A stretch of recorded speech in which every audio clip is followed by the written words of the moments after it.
ये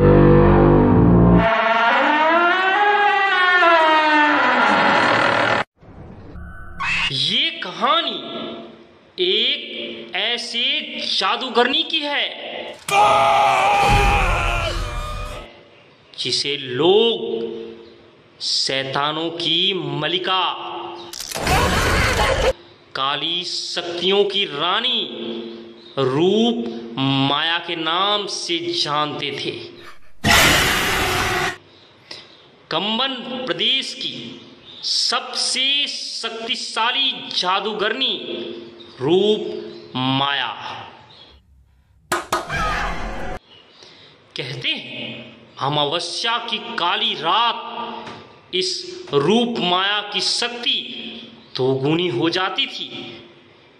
ये अपने शिकार का कोई कपड़ा, नख, बाल, खून कुछ भी लेकर उस पर तंत्र मंत्र किया करती थी और अपने शिकार को वश में कर लेती थी।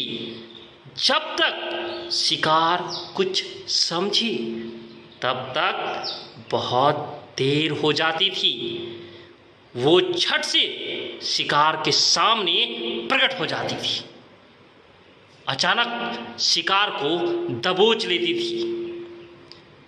शिकार के अंदर से उसकी आत्मा का छोटा सा टुकड़ा निकालकर उस पर तंत्र करती, मंत्र करती। जब तंत्र मंत्र द्वारा वो सिद्ध हो जाती तो उस व्यक्ति का रूप धारण कर लेती थी। कंबन प्रदेश के राजा रूप माया से बहुत डरते थे।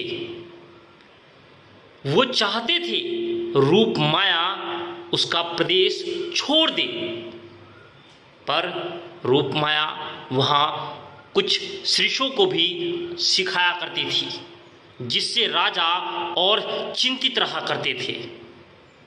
एक दिन राजा ने अपने मंत्री से कहा कि रूप माया और उसके शिष्यों की हत्या करवा दो। जो भी रूप माया को मारने जाता, रूप माया अपने तंत्र मंत्र से उसे भेड़ बकरियां बना दिया करती थी।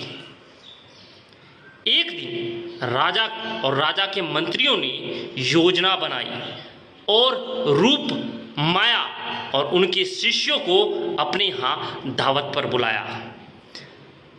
दावत पर जहर देकर रूप माया और उनके शिष्यों को मौत के घाट उतार दिया। लेकिन रूप माया की आत्मा उसी हवेली में आज तक भटक रही है।